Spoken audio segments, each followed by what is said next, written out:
Thank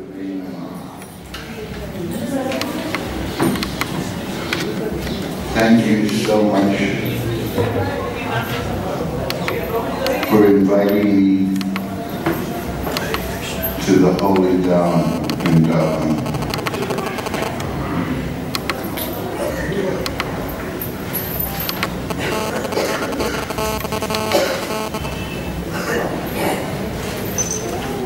Should I start again? Thank you so much for inviting me to the Holy Dham of Vrindavan. I am not a robot.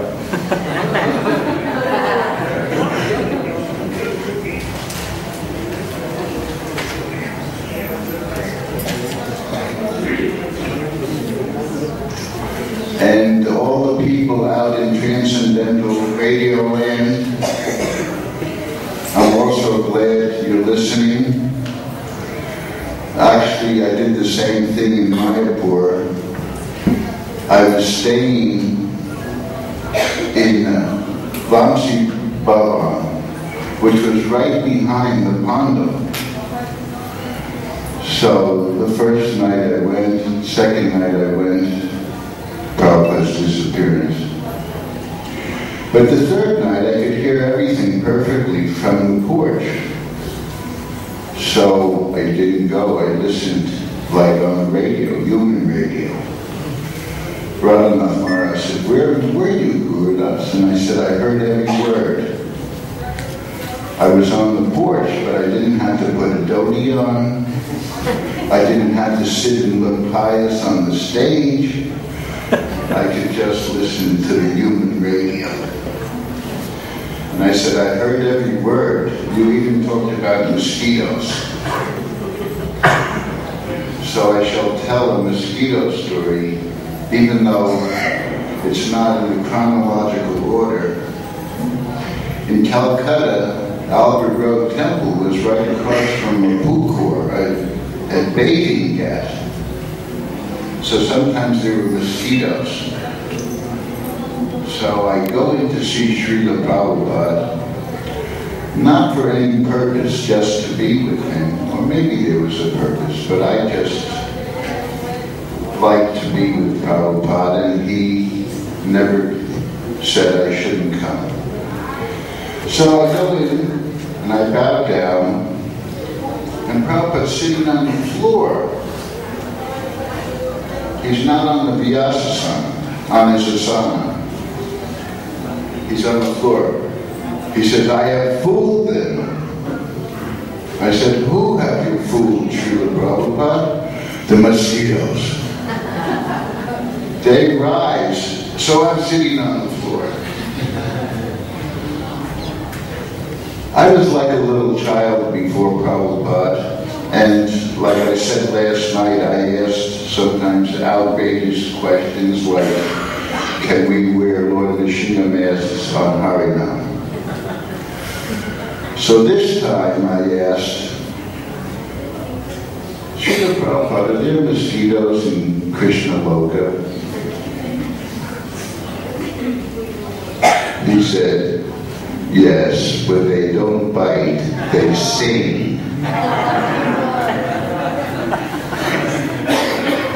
So you see, that's Krishna Loka. Everything is the alternative, the positive alternative to material life. So yesterday we were talking about how nice it is to be with the Swami in San Francisco. And then he asked us to go to London. And he actually encouraged us in Montreal. He encouraged us. And then, as I said yesterday, we only had $1,000. We each used the same $1,000 to get into England. And then we were in the suburbs, and a few people were coming, but it was way outside of London. And we said we want to have something inside London, closer. And so there was an underground newspaper for young people. And we met the editors, and they asked if we could write some articles. So Jamuna did a cover in Sanskrit, Hare Krishna mantra, and I did the Prahlad story, Gosundar and Govinda Dasi's paintings with text. And slowly people, even young people, were coming out, even though it was an hour's ride.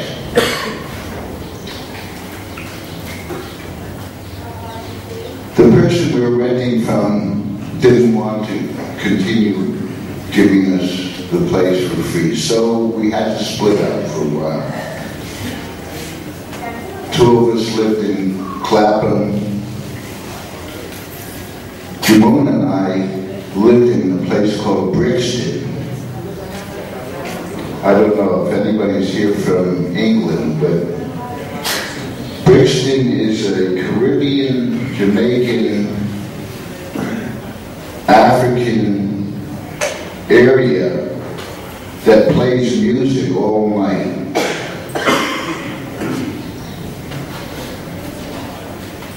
So our goal was to get a temple, get a place all together.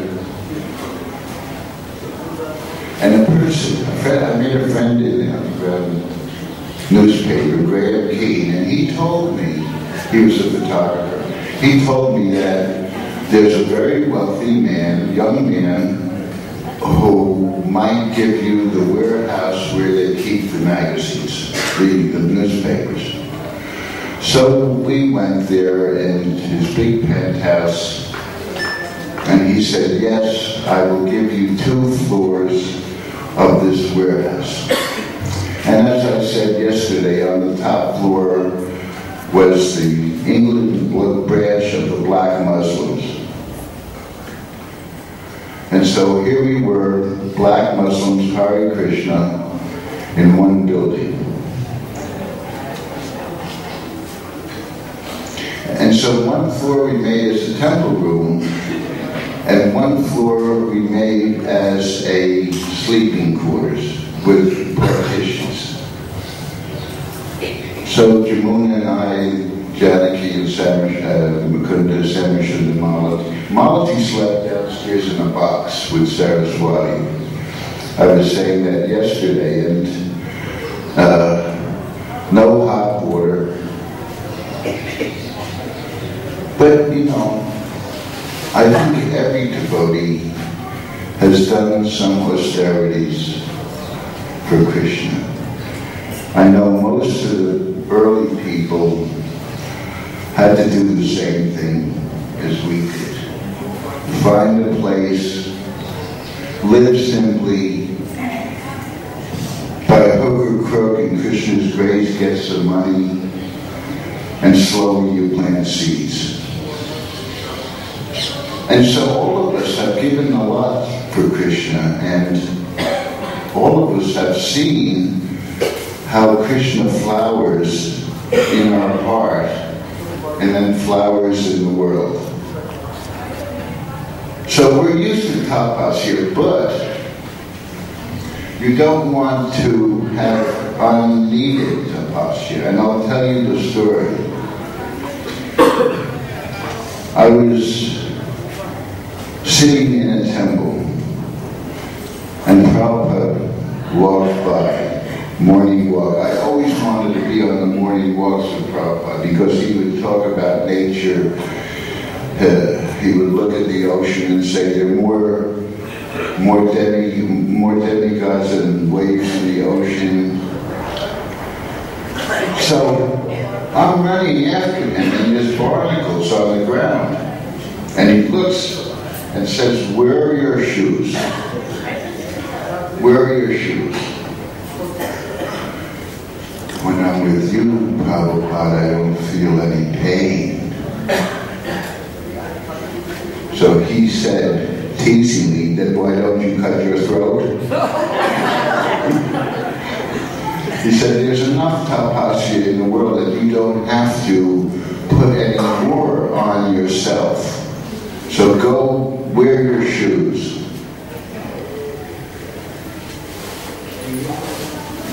except in the Holy Dharma. Perhaps you don't wear shoes, but you see, everything has time, place, and circumstance also.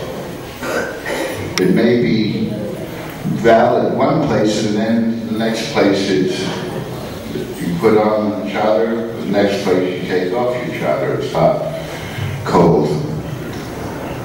So now we were in the center of London, and right around the corner was a big place for young people. It was called the Arts Laboratory, and they did events there, many events. And so we said we'd like to chant there. So we were chanting Wednesday evenings. And we also used their facility to make a demo recording of Hare Krishna mantra and a demo recording of Govinda, because we were thinking that someday we might meet the Beatles and then we'll present it to them, because that was our plan. But how are you going to meet the Beatles? Okay, so we sent them the underground newspaper. Nothing. We sent them the picture of New York devotees. Come sing with us. Nothing.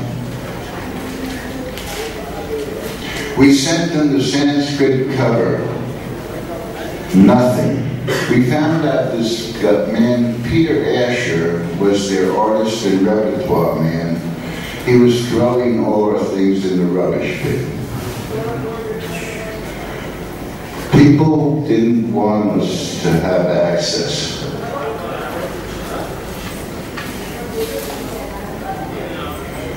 Meanwhile, this contingent from California comes, as I was mentioning yesterday. 2 Hells Angel motorcycle bikers, tough, very tough. 2 women with hidden weapons. It was before this terrorist 9/11 stuff, so they were able to have brass knuckles, and I saw them fall out of their pocketbook. I didn't take an inventory, but I saw there was weapons. The Hells Angels fell asleep, and so like the Pandavas, we could have divested them of the weapons and put them in a tree. But, because we fed them sumptuous Jamuna Malati Prashadam, along with jet lag, they fell asleep. And the managers of the Grateful Dead band, Rock Scully was with him, and he roomed with Sam Shunda at Reed College. So he fell asleep. And the women fell asleep. The only one that stayed away was my old friend Ken Kesey, who I knew from San Francisco, and he was very happy to see me, even though I was in a different persona. I could have gone on his Mary Prancer bus. He invited me, but I didn't go. And like I said last night, what do you need a guru for? He was a real rebel. He was a rebel. There were 2 schools of psychedelia. Timothy Leary was a scientist, and he wanted to have controlled settings where you would mimic psychoses with this, and then with guidance you can use that as a tool. Ken Kesey just wanted to take it in the park and play music. It was like West Coast, East Coast style. So Ken Kesey was very happy to see me, but he said, what do you need a guru for? And so, as I said last night, I gave the example of the doctor. You want a doctor that knows something, that read books, that has experience. And he accepted it, and he said, as I said last night, your guru is the heaviest, which is a compliment. So we still wanted to meet the Beatles. And the Hells Angels, what they did was usually break things, trash things. They did. So they thought, well, of all the trash that we could do, let's trash the Apple offices, you know? We've trashed hotels, we've trashed concerts. Altamont was a famous one. They even killed somebody. And as I said last night, we started them off as security, and then it decayed. So we wanted to meet the Beatles. We didn't hear any word. The Hells Angels were going to break the Beatles' office. At the very same day, Rod Scully told Senator Schunder that I'm going to go to the Beatle office. So Senator Schunder said, can I come along? So Rod said, sure. And then there's something where he had to sneak by the car of Yoko Ono. I'm not sure if it was that time, but Yoko Ono was laughing at him because he was sneaking behind her car. And he got in, but I'm not sure if it was that time, but so there was a room full of people. And the Hells Angels were getting ready to trash the offices. Well, John Lennon pokes his head in the room and sees about this many people, including the Hells Angels. He leaves. Ringo pops his head. He leaves. Paul McCartney looks in. He leaves. George pops his head in and sees Shamushin. And he goes right across the room and said, I've been looking for you. And Shamushin said, we've been looking for you. Now we had these demo recordings, and almost simultaneously, like the next day, we met Chris O'Dell, George's secretary. So we said we would like to present these demo recordings, just on a tape recorder, not professional, to George. And she said, I'll do it. And then we baked an apple pie with Hare Krishna on it. And we said, please don't eat it, Chris. Give it to George. And she said, I will.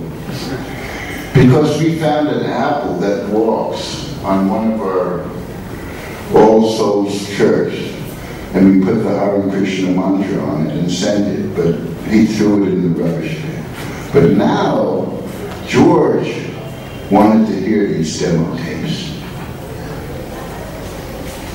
He wanted to hear these demo tapes. And he said, I would like to visit you. So he said, how about the day after tomorrow? And we said, yes. So we cleaned our 2 floors of the temple. Somehow or other, I got the black Muslims to leave. And George came in denim Levi jeans, blue jeans, and a denim shirt, and a big Rolls Royce. And he came up, and we gave him a sumptuous feast. And lassies, he really liked lassies too. And we were taken with him because he was just a down-to-earth, regular person. He came from a simple background, and he became very rich, very famous, yet he didn't put on any ears. And Prithu and I were talking about how he was just a very nice man. And after we chanted, we had Prasadam, we talked over things, and we gave him this tape of Govinda. And then George and I walked together to wash our hands. And so, Chanaka Pandit says if you walk 7 steps together, you're friends for life. And he said, this is lovely. This is just lovely. He felt like he was in a transcendental atmosphere, and it was different than the usual things he was doing. Music and parties and lots of people saying you're great. And so he said, would you come to my house and we'll have more kirtan? And it was a suburban house in Sussex. And we said yes. And it was just a regular house, lots of instruments, musical instruments, and Patty was there. There's a picture of Prabhupada, and there was a picture of some Sri Yukteswar, another guru. And there was a lot of things. There was even a painting of dogs playing cards. I don't know if you've ever seen that painting, but there's dogs dressed up as people playing cards. So it was eclectic. And Billy Preston was there. And Billy Preston played the electric organ. And George played the electric guitar, and I don't know how the roof stayed on that house, and I think there's a recording of it someplace, but we had a rousing kirtan. And you could see George loved to chant, and he told me he and John chanted for 3 days before he even met us.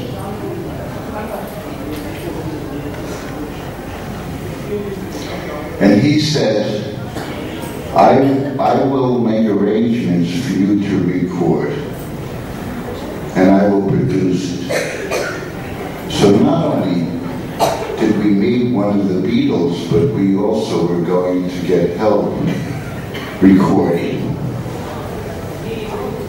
Now, in London, as I said last night, was following San Francisco's spirit. They were looking for things, they were searching, and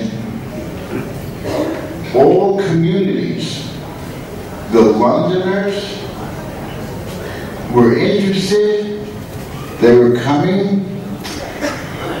We met the ambassador, Apu Pant. Now I just found out 3 days ago that Apu Pant was instrumental in getting the Dalai Lama out of Tibet.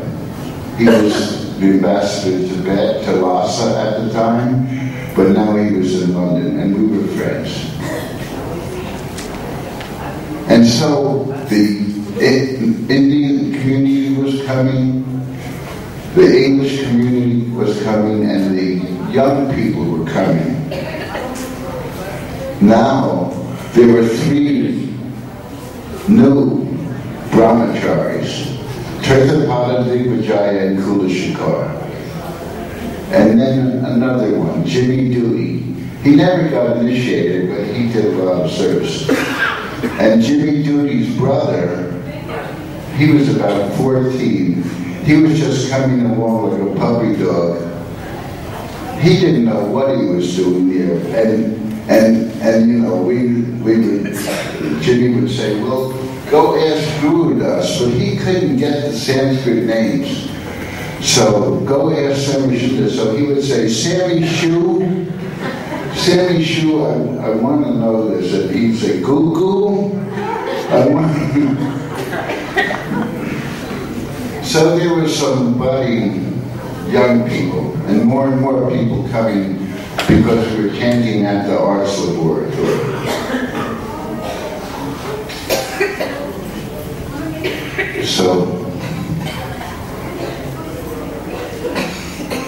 So now George said, okay, I would like to record, and we went to a studio. And George produced it so expertly. He put the music on, Now, we did Hare Krishna mantra first. So, as you know, Jamuna was the lead.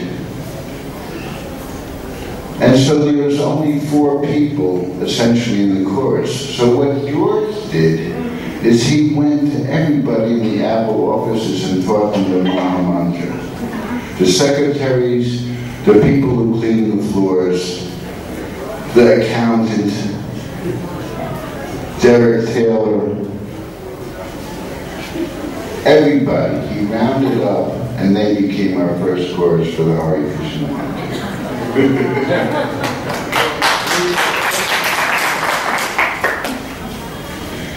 The second one, we 4 or 5 of us for the chorus, he recorded 5, 10, 20, 40. And so it's like a first class chorus. He told Jamuna that if you want, I will make you a rock star.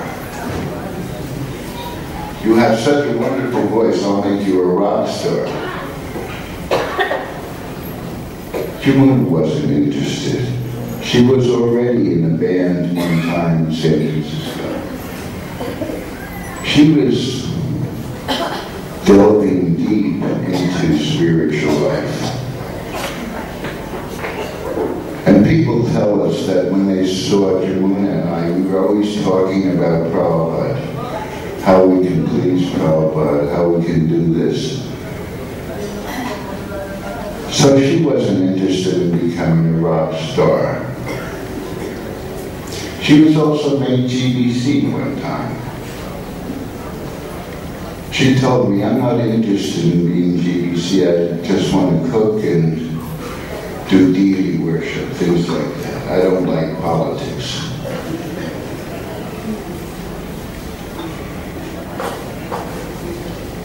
That Hare Krishna mantra reached the Iron Curtain. It was number 9.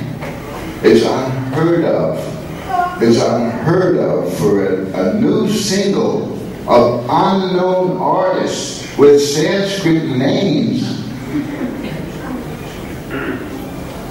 Eccentric people living this, and it became number 9. And number 3 in one of the Eastern Europe, I think it was the Czech Republic, Czechoslovakia at the time. And I'm not surprised because I went there about 2 months ago and they're chanting all over, being received, and even old women, it's on my Facebook page, old women joined. They all were enlivened by the Maha. So we started to go on programs all over the United Kingdom. All over the United Kingdom. And if it was a nightclub, I wouldn't let brahmacharis come, because sometimes you'd be out late at night, and one club in Germany, Kiel, everybody was on the floor. It was dark. They were just comatose. They weren't even sitting up. So we jumped down into the audience and got them up and put the lights on, and it was like we lifted a rock and a bunch of insects were like scurrying around. So each one had a flavor, but we used to go to all these events that George and the Apple Records and Derek Taylor would plan for us. And we were making money. We had contracts and Red Door agency. I was doing the agency stuff. They rented a tent for us at a big music festival. And our tent was right near all the vendors, all the people who sold things. So we're chanting Hare Krishna, and the vendor says, here, nobody's coming and buying anything here. If I give you a donation, will you chant over there, Mike? So he said, sure. He gives the donation, so we chant over there. It's another vendor. He says, hey, nobody's coming. If we give you a donation, will you chant over there? We said, sure. We went all around the vendors. And Krishna gave us a lot of Lakshmi that night. Yeah, please chant over there. So,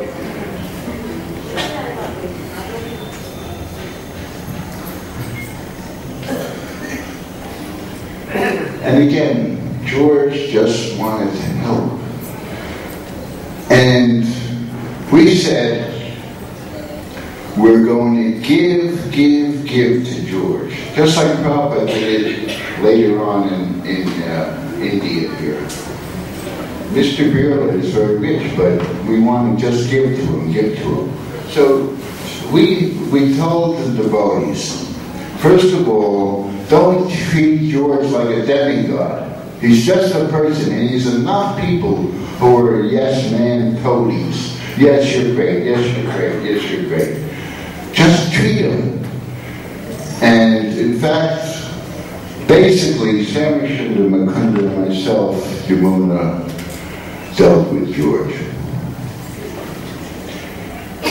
And even though we said to one devotee, the devotees don't treat him like a demigod, this is why we said it, because at someplace, I don't know where it was, but John and George, they were practicing. Ringo, Paul, they were practicing, and a devotee crawled up on the roof and was looking in on the skylight. Oh, there's George. And the skylight broke. And he fell down with his dhoti caught in the skylight, so he's in his Brahmin underwear. Didn't get hurt, so he falls at the feet of George, and instead of, he pays the basement. And John is going, bum, bum, bum, bum, bum, bum. One of yours, George? One of yours, George.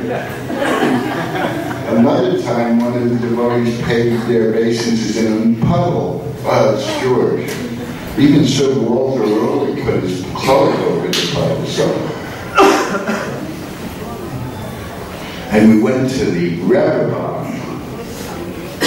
The Reeperbahn, the red light district in Hamburg. And we played at the club that the Beatles played at, the Star Club. That's where they got their chops. That's where they learned music. They did 3 shows a day and night.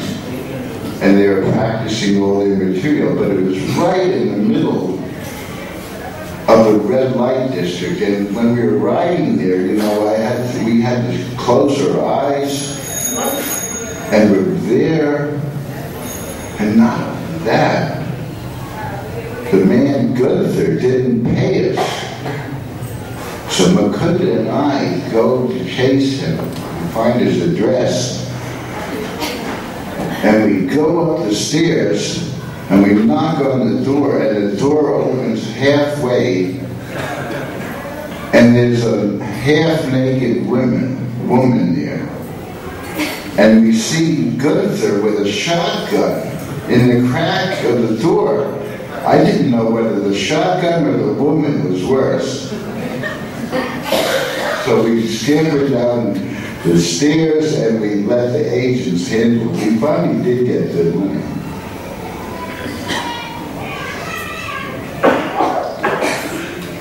And then it was so popular that now we'll make Govinda. And Mukunda made an arrangement. It's just a simple tape recording. And that beautiful introduction that you have in your telephone, George did that. Those notes. George, he played it on the electric guitar, but we were on television a lot. we're in the middle of the woods, and the electric guitar is playing, and they're doing this film like, you know, this is forest and woodsy, electric instrument. We went on the top of the Pops. At that time, there was only 2, maybe 3 stations, ITV and BBC. And this Top of the Pops was the most popular music show, and so everybody listened to it, even old people. It was because there were 2 radio stations, you only had 2 choices. So there was one guy talking about tsetse flies, and the other was a music show. So yeah. And George said, "I'm so glad I saw you on the telly." It was like we were his pet project. He said, "Oh, I was so happy." It was like if you're a musician and you hear your own thing on the radio, you stop the car. He said, "Wow." He was that much for us. So we're on the top of the Pops, and I bring slides to show, and it was synchronized. We didn't actually do it live. We had to do it like that. So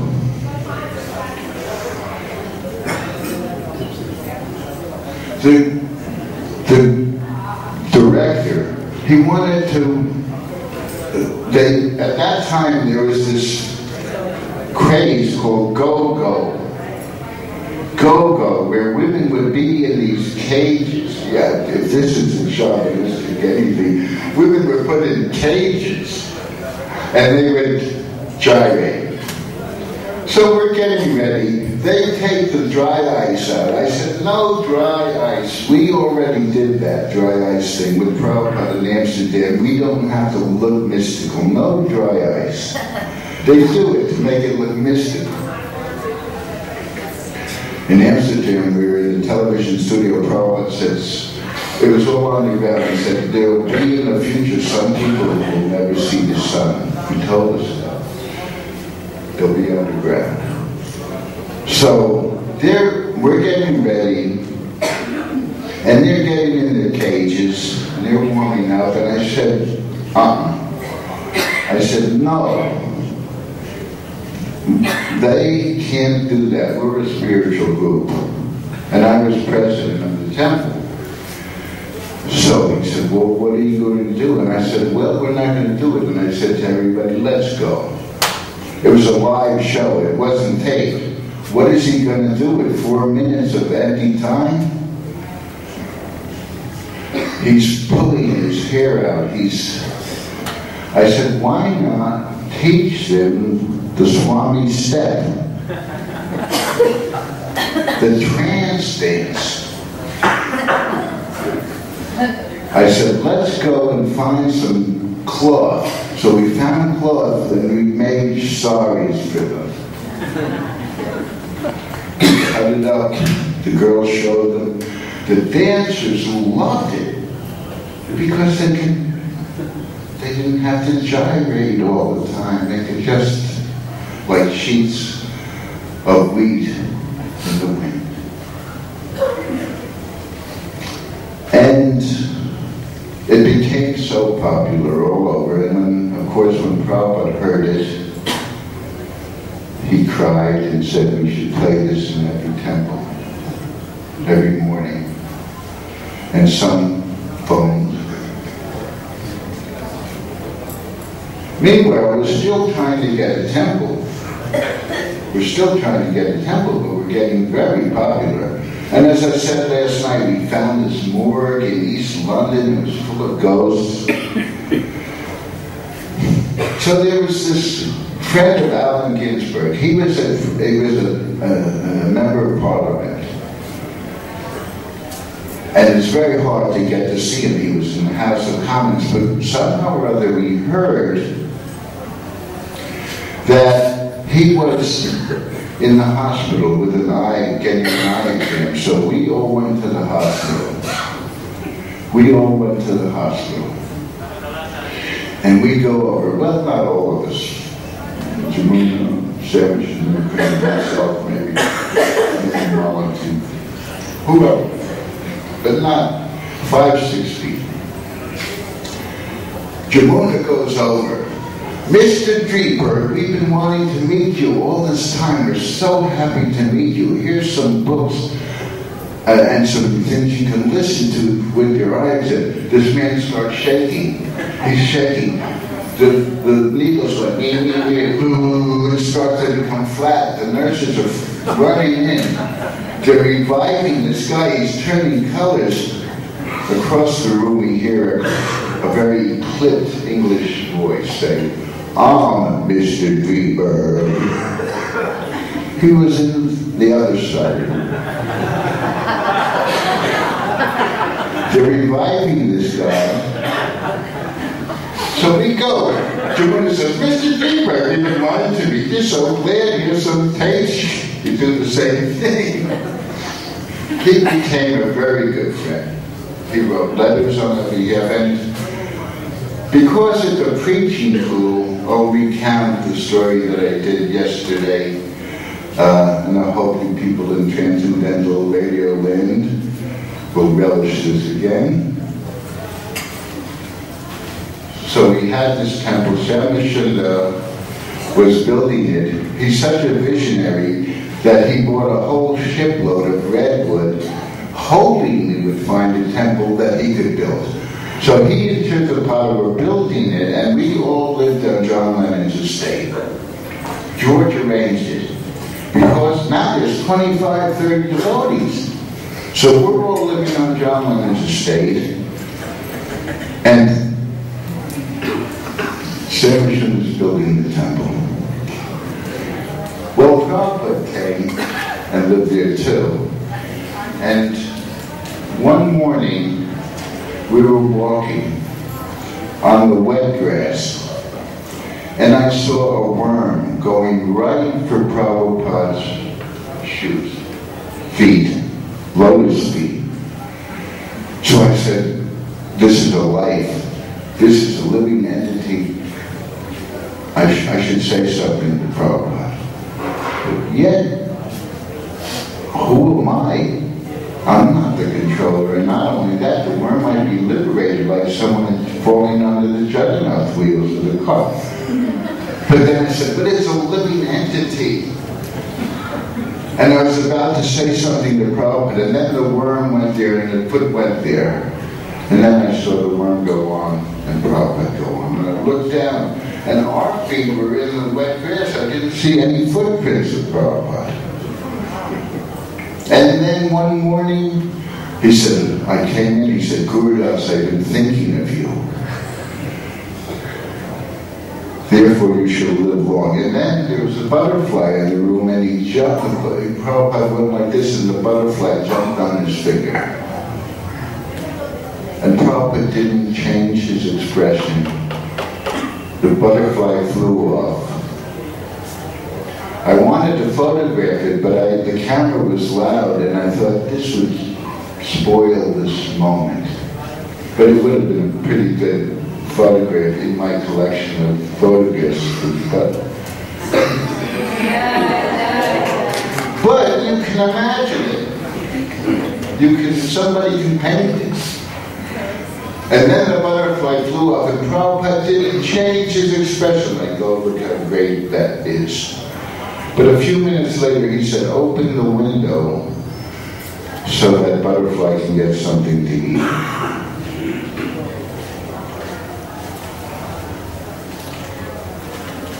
So we're trying to get the temple. And because now we're 25 people, and now the temple's ready, so we moved from John Lennon's estate into this 5-story ex-Bible dispensary, perfect, and men on one floor, women on the other, temple room, and it was zoned for 2 people, caretaker, 2 caretakers. So we were there illegally, and the man next door was complaining about our kirtan. He said that The singing in the morning is making my wife faint and my dog jump up and down.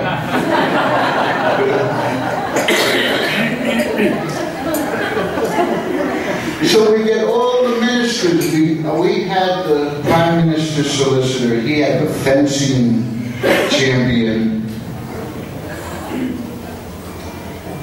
And so, as I say, don't do this at home. But sometimes you have to be clever in your preaching. And our rationale was Krishna, because when he said Ashwatthama the elephant is dead, the fool did it, and he blew the conch shell, Ashwatthama the is dead. They were devastated because they had a son named Ashwatthama. So on that basis, this is what we did. This temple was supposed to be soundproof. The door had a window in it. So all these officials, Greater London Council, the fencing, the solicitor, Lord Goodman's solicitor, a lot of people, we had to borrow chairs from the Theosophical Society. They're all in the hall. And so we're chanting Hare Krishna with the door open. And as soon as the door closed,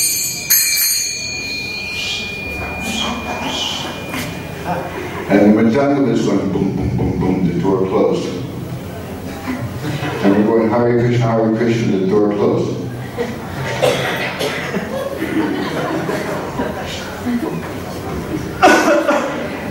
They say to him, "We can't even hear it in the hall. How can you say it's going through the wall and your dog is jumping up and down and your wife is dead?"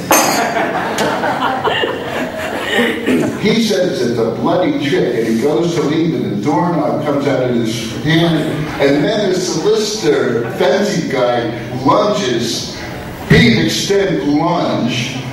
Just when we're coming to the crunch, you leave. And he said, "You're right, it's a bloody trick." And we said, we'll get the apartment. We'll just relocate him. And we'll move into his apartment, and no dogs will jump up and down, and no lights will faint. So they okayed us. It's really because of George. This one young budding Clark, they call him Clarks in England. He comes and said, "George Harrison, your guarantor." I threw all the complaints into the rubbish bin. All the complaints.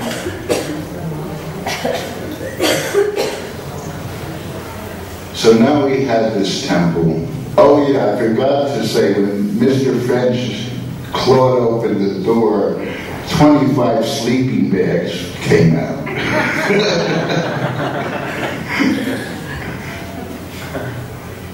So George hears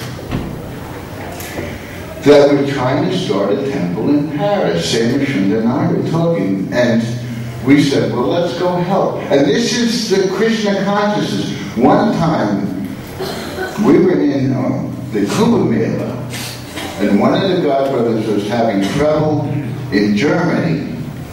And we were in India, and Prabhupada said, why has no one gone to help him? It was that simple. Not a matter of airfare, not a matter of logistics. Because we started as a family. We were hungry to build. And we didn't have time for lawsuits.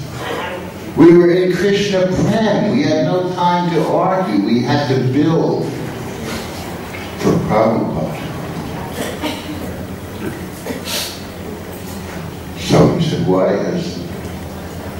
So some people went. That's Krishna consciousness. Then Prabhupada turns to us and says, how do you know Krishna is God? I said, you told us. He said, they will just say I am an old man. Somebody said, well, it says so in the Bhagavad Gita. They will just say it in the book. How do you know? He gives a wonderful proof. You know Krishna is God because of the ecstasy you feel. That's a proof. The ecstasy you feel. It's not like you get a gold star at the end of the day for doing 16 rounds. It's the ecstasy that keeps us. Whatever, intrinsic ecstasy, your talents used for Krishna. That's why so many people, all these years, I know them. They've stayed as my family, 30, 40 years. The ecstasy you feel. And then Prabhupada said, the proof of the pudding is in the eating. So, about 2 years later, I happened to be in Philadelphia, and we were on a morning walk. And when people walk with Prabhupada, they kind of like elbow each other out to get closer to Prabhupada. But I didn't have to do that. I had so much association, I could just hang back. Or I would bring a tape recorder so I could be right next to it. But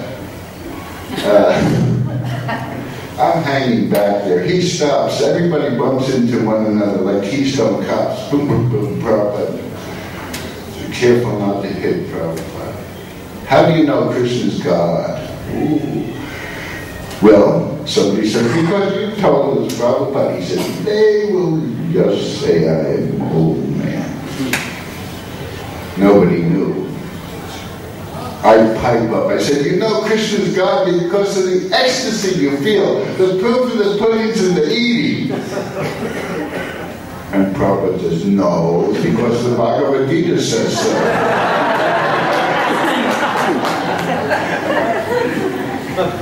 Now there's no contradiction in transcendental life, you see? Time, place, circumstance. So George hears us saying, we want to go help the Paris temple, because that's what we were like back then. This has been established, let's just go and help out. So George says, I'll help, can I come? Sure, come on. So the three of us go to Paris, and we're in the Savoy, the big hotel, high ceilings, big Rococo gold in the corners, 10, 12-foot doors.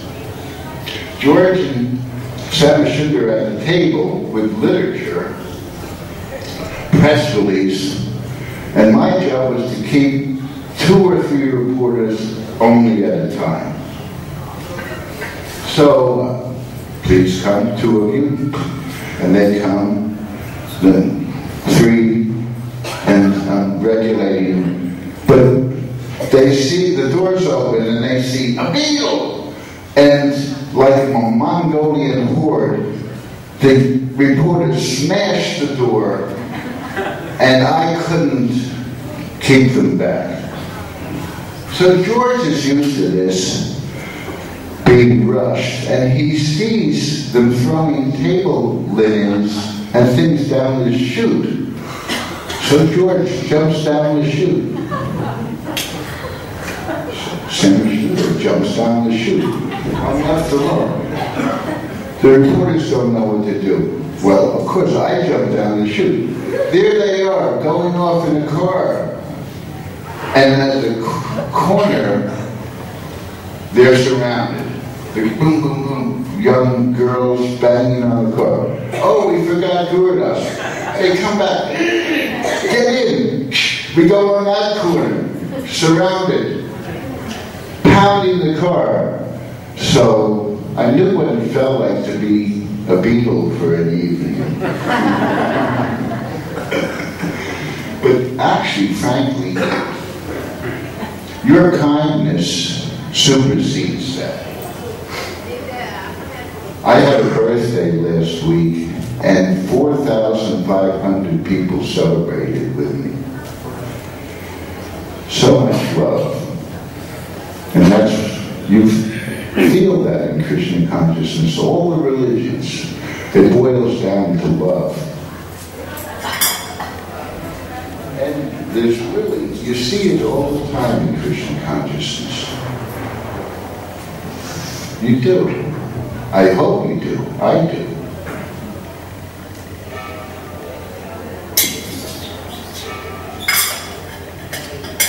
So we were so impressed with George as a person because he didn't have heirs, he had all this money. Most people who have money want power, that's why they become politicians.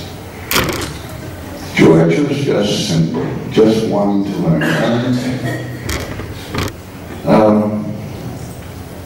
And we gave him books, my job really was to preach to him. Samarshunda went out and worked on his estate. I was president, so I had to stay back. And Mukunda did music. So we all had our functions. And the temple was becoming so nice. Some devotees came from Sweden, Gurudas Prabhu, Mondakini, and Jyotirmai, and but came from Paris. They really know how to work in France. I'm telling you, they're beautiful. We go out on Harinam 3 times a day. Trivakram Swami came. They were hassling us on Harinam. They were hassling us, and they were bothering us. So here was the plan. I had Tamal Krishna's Karmi. He had a Karmi hat and a Karmi coat. So I put it on, and I was the photographer. And when the policemen stopped us, there were 8, 9, and two pairs of 9. And Mandakini and Jyotirmai in the front. Mandakini was like Lord Chaitanya. She was always looking up in the clouds. She was not of this planet. I don't know if you know her, but she's always... So when the police stopped us, I had Tamal's Karmi outfit and the camera, and I was behind the policemen. They went down on their knees like this, all 16. And I did the photograph. So it really looked like the police were harassing us. And we published it in the underground newspaper. So now they really know. So we had all these plans. We would do Harinam, but we know the one-way streets that the police vans couldn't get down, all this stuff. So they said, you're obstructing the traffic, and one night Yogeshwar and I get arrested, put in jail, and the trial the next day, and they say, you're obstructing the traffic, and I said, where were we arrested? And it said Shaftesbury Road. I said, Shaftesbury Road is on the way back to the temple. If the policeman was really trying to abate a problem, why did he do it on the way back toward temple? And the judge looks over at his glasses and says, is this true, Officer Derek? Yes, it's true. But they had to get there too pantsing. He said, but must you trundle on the footpath in your costumes? I said, these robes represent God, like your robes represent the law. They're quite case dismissed. And Prabhupada said of the temple that it's so nice, it's not artificial, you're the father, Jamuna's the mother, and it's a family. And then Prabhupada, in his transcendental scientific way, said, and the proof is that the men and women, one floor, are not mixing. They're so happy. But before we got a temple, I'm reminded, metaphysically, transcendentally, to tell the story about when we crashed the party at the Ambassadors. This now, Apu Pant came later. There was one SS Dewan, communist. We heard Ravi Shankar's at the party. He's an old friend. We met him first at Monterey. We were friends for many years. Ravi said, let's go crash the party because there might be some more important people there as well. We always wanted to meet important people because what great men do, others follow. So, I don't remember that we had suits on. You said we had suits on, but anyway, we went in this little red Ford pickup truck that San Machunda had. Open. So we're riding in cold London, 4 of us in the back, and we go there, and there's a man announcing people. So we say International Society for Krishna Consciousness. And he, International Society for Krishna Consciousness. And Ravi sees us. Oh, so nice to see you again. And we talked. And he introduced us to the ambassador. And the ambassador brought us upstairs and asked us more questions. And so, he said, can you come to dinner the day after tomorrow? And we said, yes. And he brought slides to show him and books. And even though he was a communist, he really liked us. Later on, he became governor of Bengal. He's living in this mansion that Gandhi was in at one time. It's beautiful. And he says, let's have a kirtan at this mansion. So they erected this stage, but it was very rickety. But he was our friend. Now there was a young debutante coming to the Calcutta temple at the time, so I wanted to make sure she was taken care of. She's on the stage.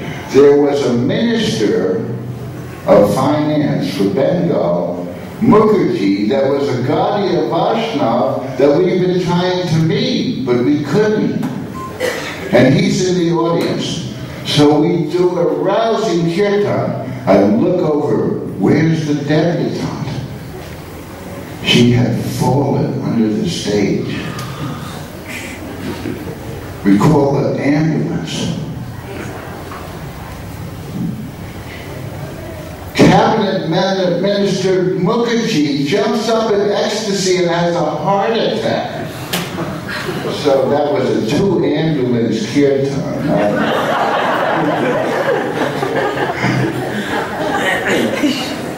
I mean, we've seen it all. We get our foundation from Harinam. This in London, I think I told this yesterday, missiles would come at me and hit this one guy. And he'd say, why? I see it coming towards you. He was a machine gunner in Vietnam. So I said, it's your karma.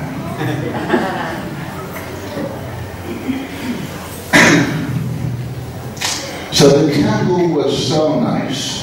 Dhananjaya came, we went to Scotland, we did a television show again, they pulled out the dry ice.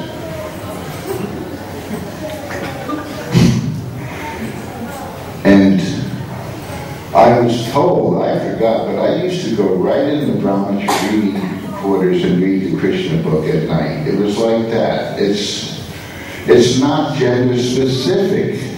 That's the way Prabhupada spoon-fed us. Boys and girls, daughters and sons. And I don't know if I told the story, but I told it to somebody today. So if I told this, forgive me, but just to prove this point about gender not being the criteria, Prabhupada told me men and women are the same in the spiritual world. And Jamuna was the exemplifier of this. And so Madhavisa Swami is now in the sannyasi, like 1 or 2 weeks. So he doesn't want to think about women, he doesn't want to talk about women, he doesn't want to see women. And Prabhupada sends him and Jamuna to Jaipur to do some deity overseeing. Prabhupada sent him and Jamuna, new sannyasi. So he said, I put my danda in between us when we rode the rickshaw. But the rickshaw was small and Jamuna was becoming large and I couldn't help touching her. But after 2 days I saw what an exceptional devotee she is, that gender didn't matter. And we're going to honor Jamuna, and we had a nice marriage. We very rarely argued, and a lot of times we weren't even living together because she was in charge of something, I was in charge of something. It wasn't the normal grihastha life, if you know what I mean. How you define normal, but great devotee from the beginning. And the nice thing is we were friends before we were devotees. It wasn't arranged. We had already known each other. She told me about the Swami. And I will talk more about her, but I just want to convey something she said about Bhakti Yoga. If you live it, you can give it.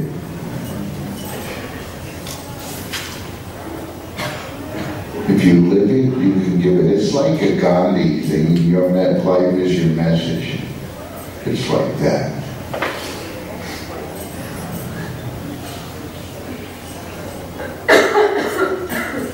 So now that we had known the Beatles, more and more people were coming. And George, I told George, you have no idea how many people have come because of you. And people tell me, yes, I'm a George Harrison fan. I came, and he goes and tells Prabhupada that I don't want to do any nonsense songs anymore, like Bebop Alula, She's My Baby. I want to do songs about Krishna. And here's a very interesting backstory that you might not know, but Frank Sinatra said, something in the way she moves is the most beautiful love song ever.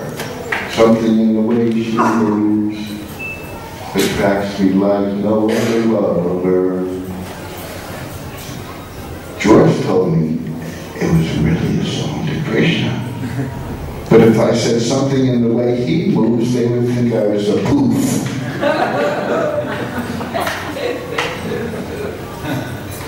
So the backstory is interesting. Also, my sweet Lord, I'm there with George, and I had a tape recorder on.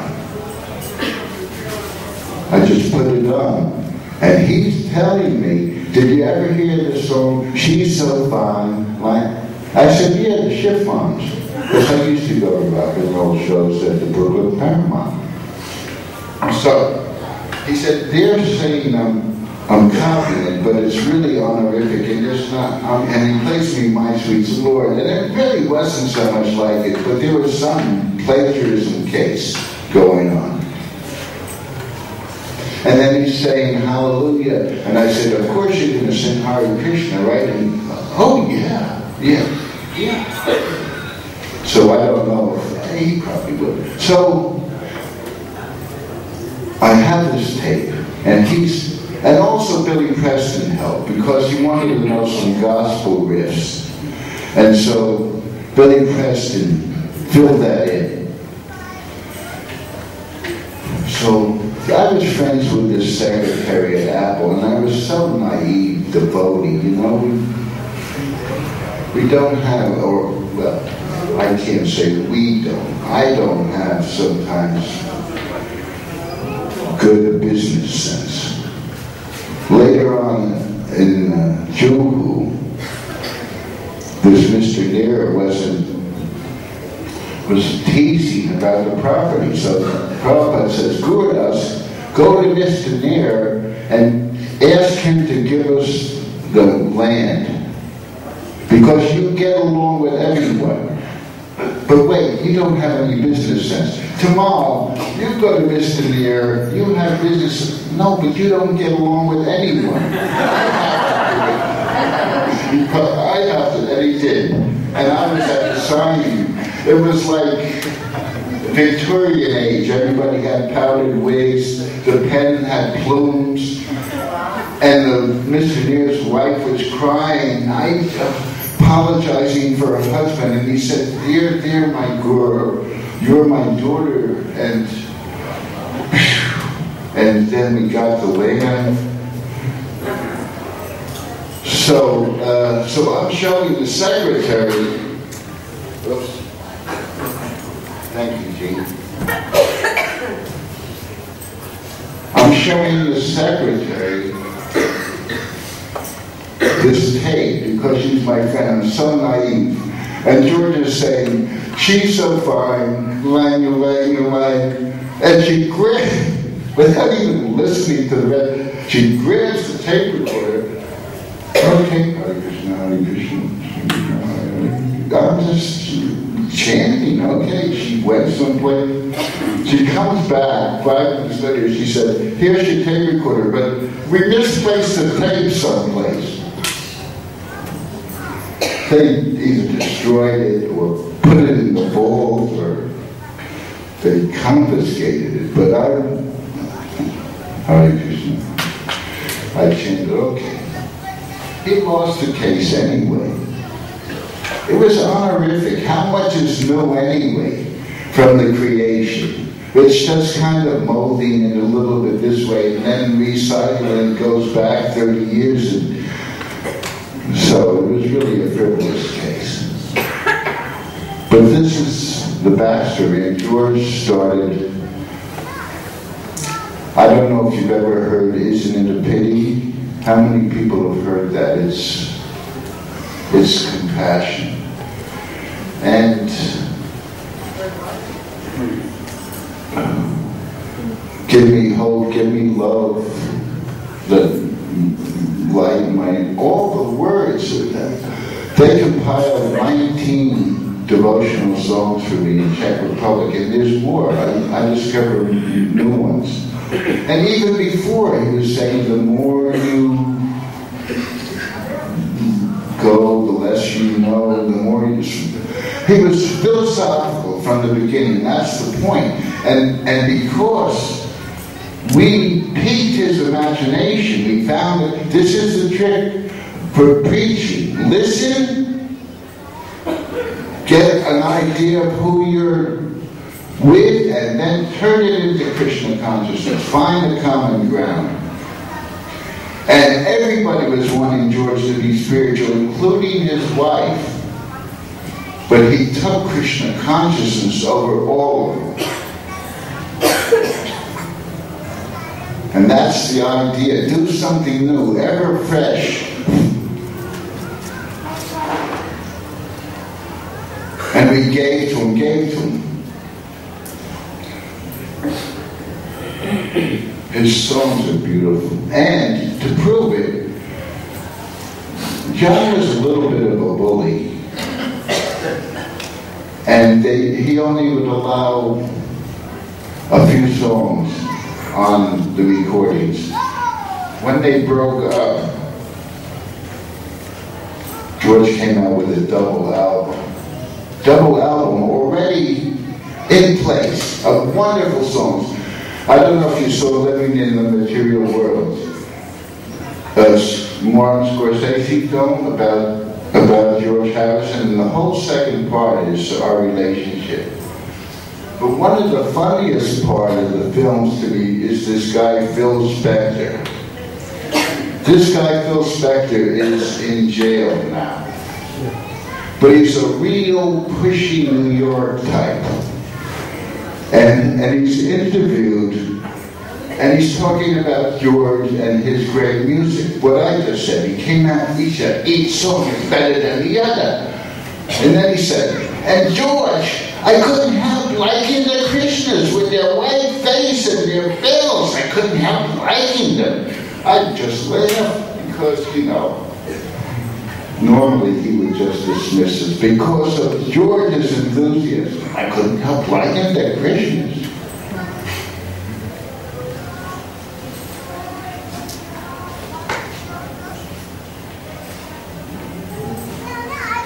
So he was very special. His wife, first wife, Patty, she was very sweet, but she became disenchanted, pun intended, and because George was now chanting, he had this wonderful mansion called the Friars Park.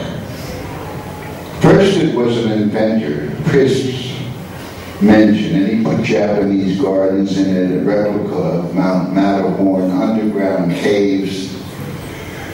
Then it became a monastery, and there were some things left over. But I remember, I didn't know why they had a friar surrounding the light switch. So you put the light switch with this friar there. Maybe George didn't, because he still had that sense of humor, like those dolls playing cards. He used to love Monty Python. We told him, well, he's living in a box.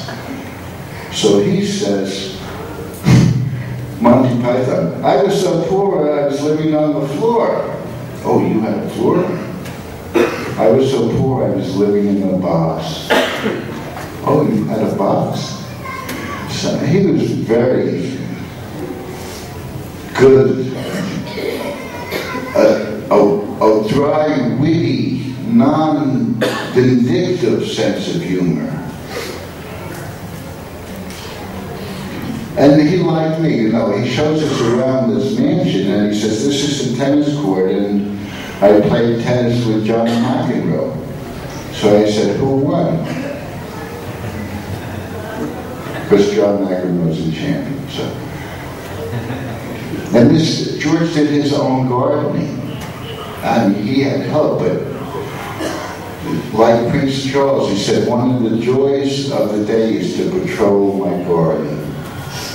And Prabhupada told me on that estate, no, John Lennon's estate, study nature. It's the highest manifestation of Krishna consciousness because it's not phony.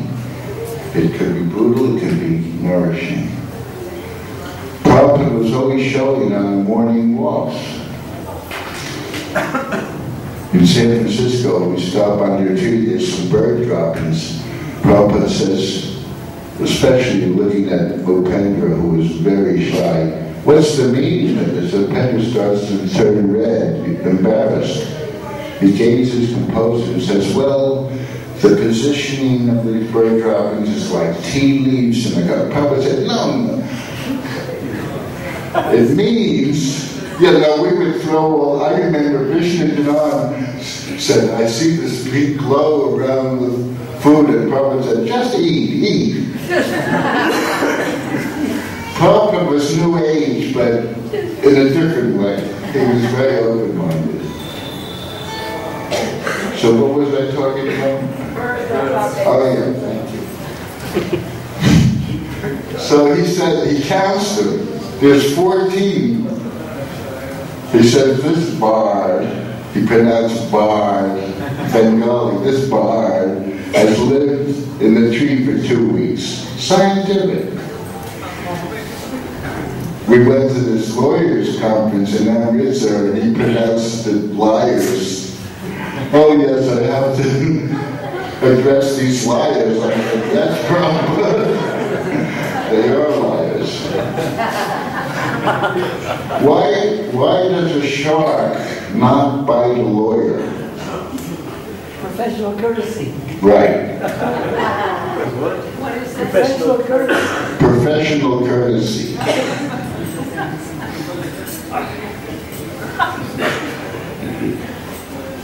So the Prabhupada, he didn't come at first, but then he comes to England, and we're living on John Lennon's estate, and he says, they said, why have you come here, Swamiji? And he said, I've come to teach what you forgot, love of God. And then we're on the television. Lots of them. There's one doctor in Mumbai, we're in India a little bit later, and he said, oh, I have seen you on television in London, and now you're in my clinic. Isn't it a small world? Small world. Prabhupada says, yes, it's insignificant.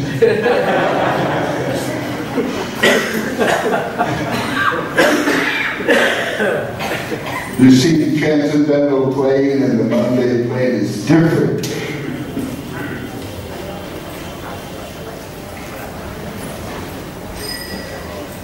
So now we set up programs for Prabhupada. We were finally registered as a society.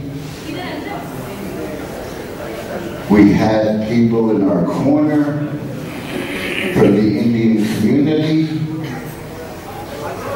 We had a temple like an upside down ship, but we didn't have any deities. So we used to do programs at this place called the Hindu Center. We did it all over. Acacia House with Swami Satchidananda. We did lots of programs, presentations. So one of our favorite places was the Hindu Center.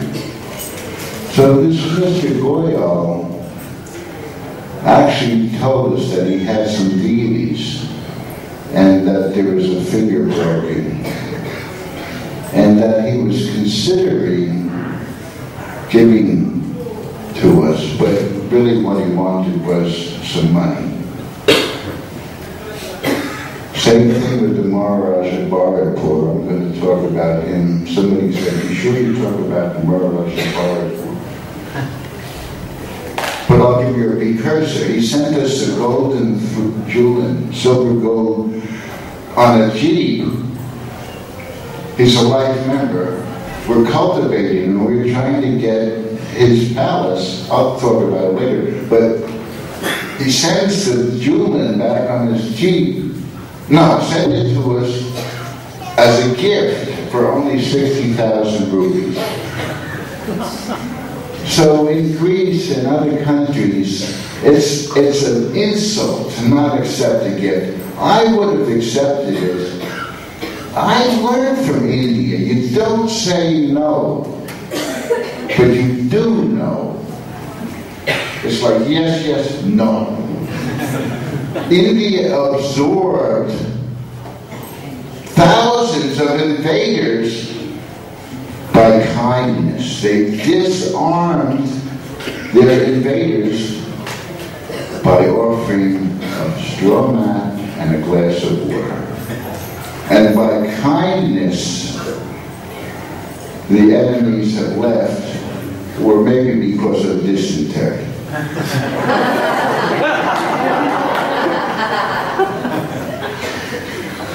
So the Maharaj of Bharatpur sends us this Julin, and Chudananda, he had a temper on him.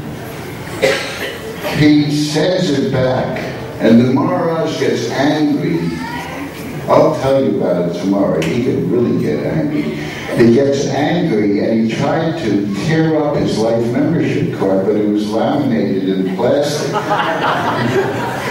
So he cuts it in 4 pieces and sent it back on his jeep. And Prabhupada told us to make friends with it. I'll tell you about it. But so We go to the, I didn't go because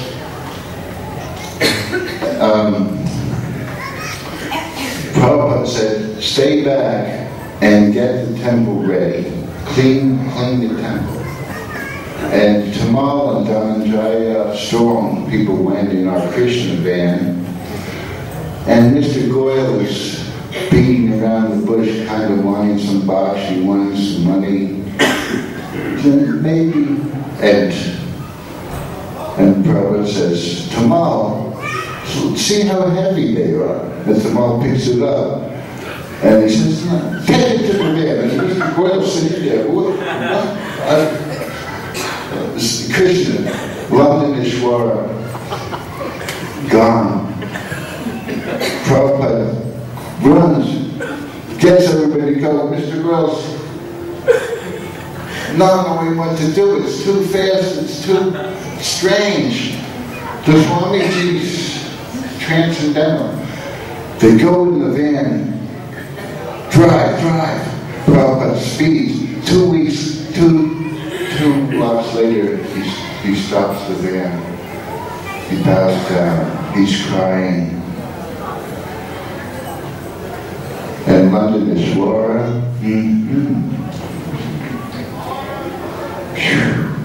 so compassionate, like Prabhupada. People used to say, administrators, ISKCON administrators, so Prabhupada gets angry. But I said Prabhupada gets compassionate. And I saw him get compassionate many times more than getting angry. He got angry at me a few times, but they were like caresses. They happened in India when I could take it, and I'm going to be talking about India and the Krishna Balaram Temple tomorrow, I think. Maybe we'll start today. So London Ishwara. And the temple is so nice. Now there's more people. People are coming in droves at a love feast. This one boy, though, we would have a talk and then the feast. So this one boy blatantly would show up just after the talk to get the feast.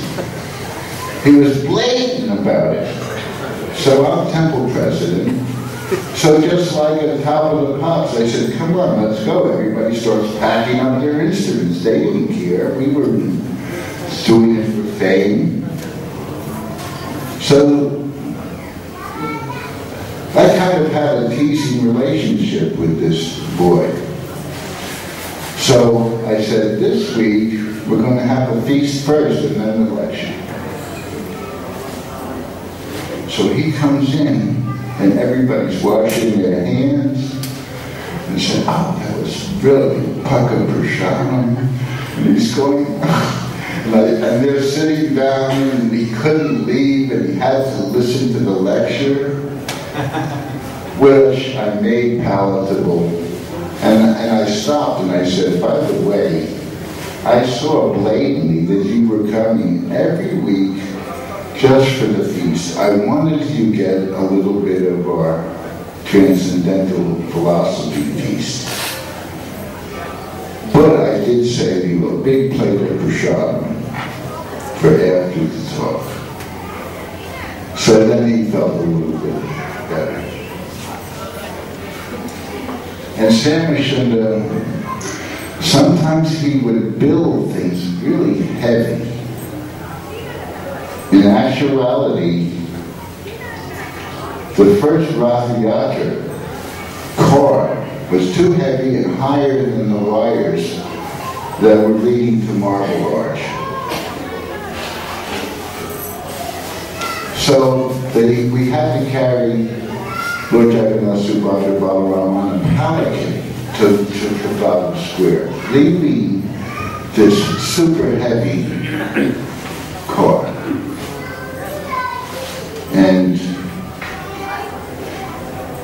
So the altar was very heavy. And it's inauguration day, and Samuel should have built this Vyasathon that looked something like out of Alice in Wonderland. It looked like a mushroom.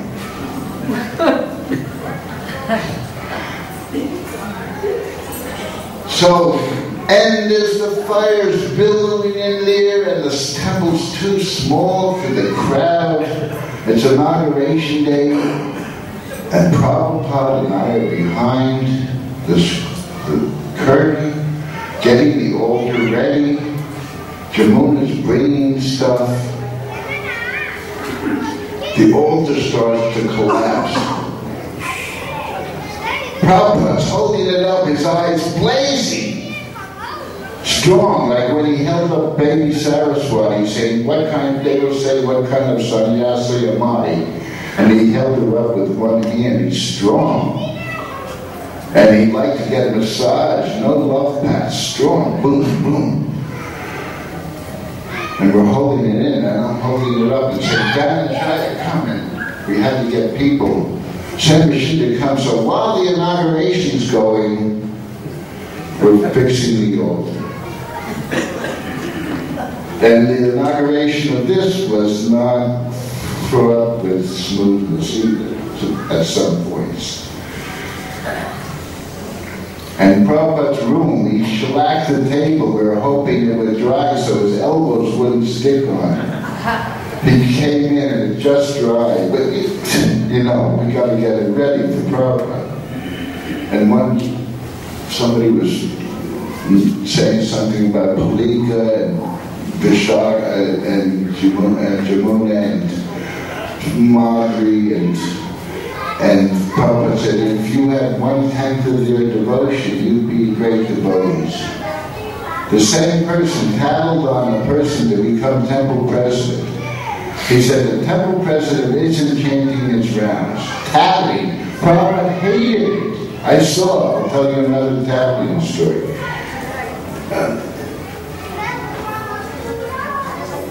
Prabhupada said, how do you know he's not changing his rounds?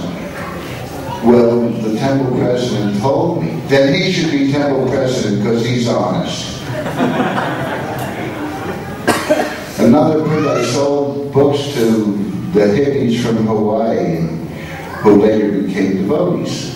But I was told on, and in New York, and then they told me to the temple president, and he goes and tells Prabhupada, Gurudas sold books and cartels and medallions to those hippies from Hawaii. Prabhupada calls me in, did you sell medallions, cartels, and books to those people? Yes. They're reading my books. They're chanting Hare Krishna. He didn't like pennies. He was the utmost gentleman. Besides being transcendental Jagat Guru, these qualities. So the altar's falling down, we had to tie it up right there. The same thing. George gave us Bhaktivedanta manna, Piggot's manna. £1 a year. He gave it to us. Now, by that time, this story is secondhand because I was sent to Mother India. I always wanted to come. So I heard this story secondhand. This woman who sold Bhaktivedanta manna, Piggot's manna to us, took everything out of it. It was just a building. She took lamps and staircase ornaments and everything, just ripping it out. Infrastructure, real cheap. She was from Scotland, and that doesn't mean that, but she happened to be. I'm not being but for some reason, not me, whatever. So, everything was taken out. there's sawdust in the air, so when we started the Abhishek, it caught fire. So fire brigade comes. During the Abhishek, they had to put out the fire. We're still okay. So they put out the fire, they go around the building, and they're looking in the window, and they see us starting the fire again with the Abhishek. We thought, these people are crazy. We just put out the fire. So, you know, a lot of people, if you don't dig deep, a little learning is a dangerous thing. Deep, we're tasting out of the eternal stream. So you got to delve deep, and not just the surface of Krishna consciousness. Then you'll get it like George did. So the altar's falling down. We're repairing it. It turned into a glorious inauguration. And Prabhupada made a tape before he came to our board of directors. It was very nice. And so now, Prabhupada told us about Jagannath Festival, and as I said, the first one, we had to leave the cart. So the second one, we're building the cart, but this time, instead of Sam Shunda heading the building, we called in Vishwakarma Narayan. And if you know him, he's outrageous. His father used to turn his car on the side with him and his little brother Mukundlal. And he says, Gurudas, you're the one who brought me to Krishna consciousness. And I said, please don't advertise. He's got what? How many? 4 wives? 7 wives. Hundreds of, he's got a whole tribe of children.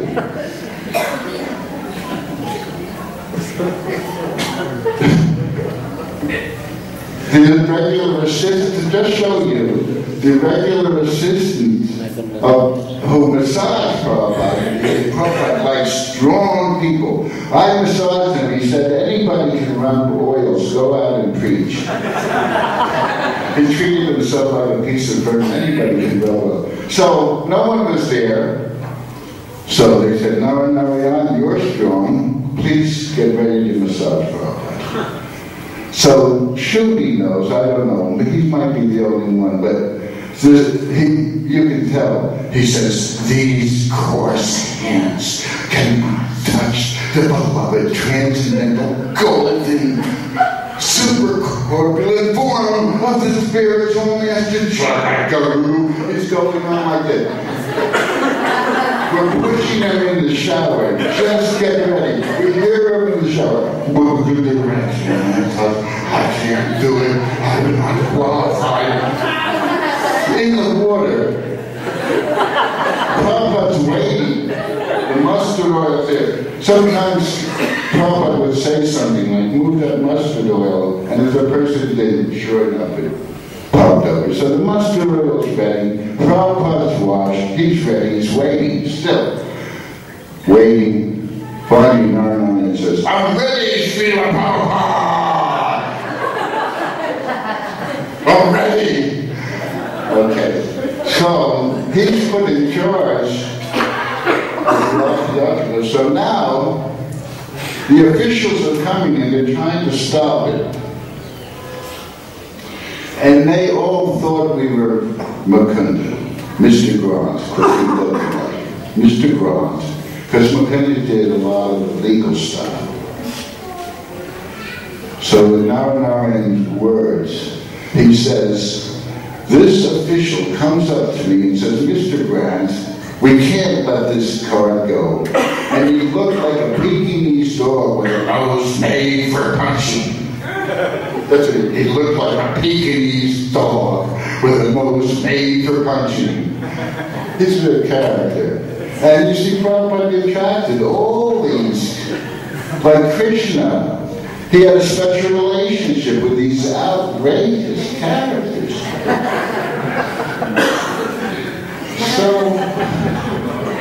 Wow. So, Chaitanya Guru enters Narayan's heart, and he says, "Give it a sporting chance," which appealed to the English psyche. They said, "Quite." So they laid out a route. It was a hard route. But the police even helped push it. Oh, speaking of pushing it, Mukunda and I pushed the car, the Sarah should have pointed with the red car from Balham to London.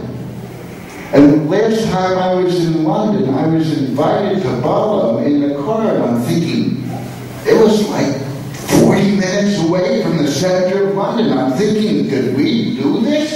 And Senator Schindler said, steam from our breaths were coming up over the Rathiata car.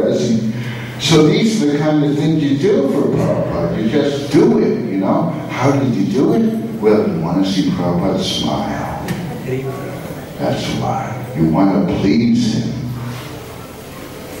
And when you're young, you can just do it. So they're pushing the car. It makes it. It passes the test. Narayan jumps off the car next to the Pekingese dog official with nose made for punching and says, "Isn't it? God, great.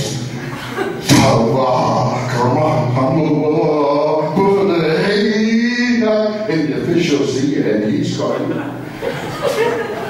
99 says, and the sugar entered his heart. He was scared. So, it was glorious. And then he put on the play regarding the hunter. And I remember we had this styrofoam in Janga, and Tamal was there going, "Oh no," and I made a film of it. Prabhupada's lotus feet. Whenever I either photographed or filmed Prabhupada's lotus feet, it would always come out fuzzy. Because I was such ecstasy and I was jumping up and down with the camera. He danced at this place, Conway Hall. It was one of the nicest series of programs. Prabhupada has asked me, make some titles. So I made the titles, the meaning of the Vedas, and we had about six nights in a very nice venue. Charles Darwin spoke there. Not at the same time.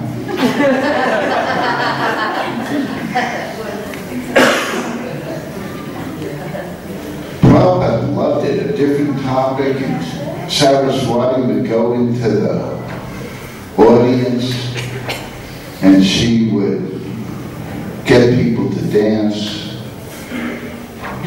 and we were on stage, and the picture and the masthead of Back to Godhead with Prabhupada going like that is from that series of programs, Conway Hall. He loved it. And I remember the chauffeur that took Prabhupada in every day, he said, "Did you do good tonight, Swamiji?" Also, on John Lennon's estate was this wonderful garden. Prabhupada always respected elders. He respected elders. And so there was this Frank the gardener, really nice, but Frank had ghosts, so we all went down here, and Prabhupada said, "Chant loudly, blow conch shells," and Prabhupada said the ghosts had gone.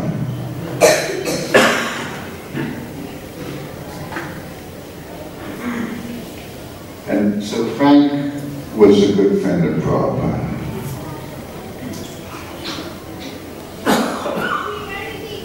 So this was right in Trafalgar Square, glorious Rath Yatra. London was successful, and so it was time to ask us to go to India.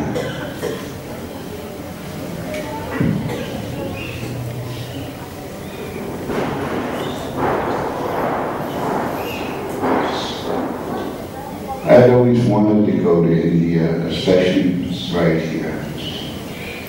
I mentioned last night, I had mentioned that I read Paramahansa Yogananda's autobiography of a yogi, and the chapter about Vrindavan, testing the faith of the brother. The chapter about Vrindavan stood out, and so I always wanted to go. And now London was successful. George gave us the manner we needed it because everything was so big. We went out on Harinam all the time. I was the temple president, but I really stunk at book distribution. Because I would speak to somebody for half a day to make sure they really take the book and want to read it. I didn't flim-flam them. Prabhupada said if we have to cajole someone to be a devotee, they'll go away. Easily learned, easily forgotten. Hard learned, hard to forget. So I would go out and speak to somebody, and I had a side business of selling photographs. So I would take the money from the photographs and buy back the Godheads and, give it. So they think I was a good distributor, but actually I had to buy them from the photography money.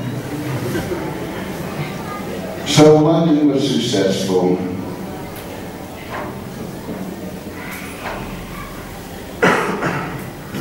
And Prabhupada was living there in the house. And I mentioned this yesterday, but it's a good story. Samashunda tried to stall to get Prabhupada to stay in San Francisco by slowing the carving of the Jagannath deities. Now, under Prabhupada's rule, he was hammering, and he said, Prabhupada, do you want me to stop hammering? Is the hammering disturbing you? The noise? And Prabhupada said, no. When I hear your hammering, I know you're working.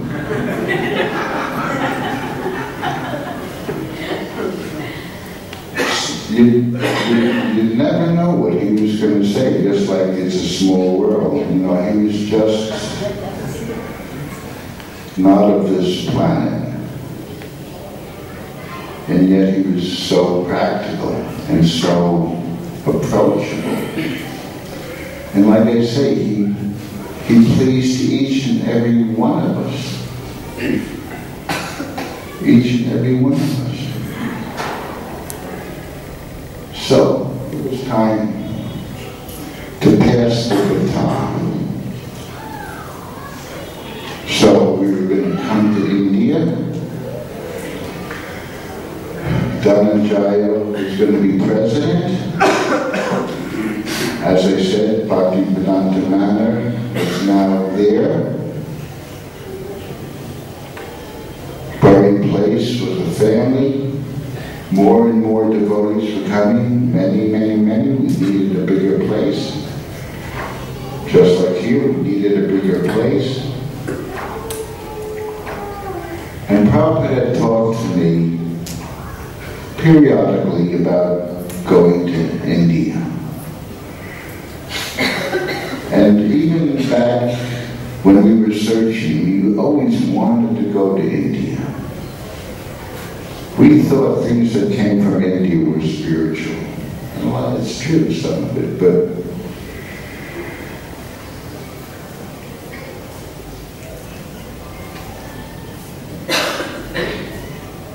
he said, yes, now it's time to go to India.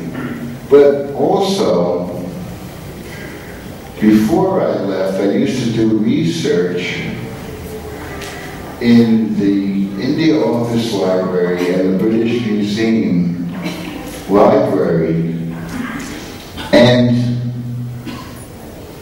I found some of Bhakti Vinod Thakur, the Laureate there. I found some of Bhakti Siddhartha. I found the harmonist. And I came upon a harmonist, and there in the harmonist was a poem by A.C. Bhaktivedanta Swami Prabhupada. And I brought it to him. And he was so happy.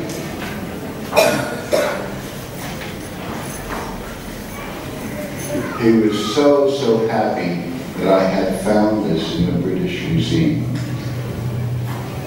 And if I didn't do anything else for Prabhupada, finding this poem and making him so happy was such an award. Adore, adore ye all the happy day, blessed in heaven and sweeter than May. When he appeared at Puri, the holy place, my Lord and Master, his divine grace. O my Master, the evangelical angel, give us this thy light, lit up thy candle, struggle for existence, a human race, the only hope, your divine grace.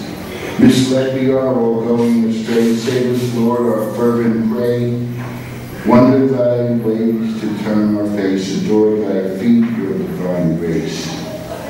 Forgotten Krishna, we fallen souls, pain most heavy, the illusions told, darkness around, all the stress, the only hope, your divine grace. Message of service thou hast brought, a meaningful life as Chaitanya wrought. Unknown to all that is full of grace, that's your gift, your divine grace. Absolute ascension thou hast proved, in personal calamity thou hast removed, this gives a life anew and fresh, worship thy feet, your divine grace. Had you not come, who had told, the message of Krishna forceful and bold, that's your right, you have the mace, save me the fallen, your divine grace. The line of service is drawn by you, it's pleasing and healthy as morning dew. The oldest of all, but in a new dress, miracle done, your divine grace. And that last, it's pleasing and healthy as morning dew. Prabhupada's saying, do something new, be a Muni, make it ever fresh. That's what Prabhupada did. We never knew what adventure he'd take us on. We never knew what he was going to ask us to do. Remind me to tell you tomorrow about the American ambassador. And you can also take on the spirit. The spirit, number one, of Das Anudas. That's a alternative in the world. It can save the world when people see us. You want to see this person succeed as well as yourself. You want to see each other succeed. Das Anudas. Really, Prabhupada said on the train, if I call you Prabhu and you think you're Prabhu, that's not the meaning. And Krishna consciousness, ever fresh, find your talents, use them for Krishna. Use them for Krishna because Krishna is giving you this. And if you use your talents, then you won't become jaded, just like I always photograph. Thank you very much. This is the same finger that photographed Prabhupada, so it's all right. So, that's what Prabhupada offered. And if we want to please Prabhupada, take up the spirit of Krishna consciousness ever new, every day. And so tomorrow we shall talk about coming to this beloved land of India.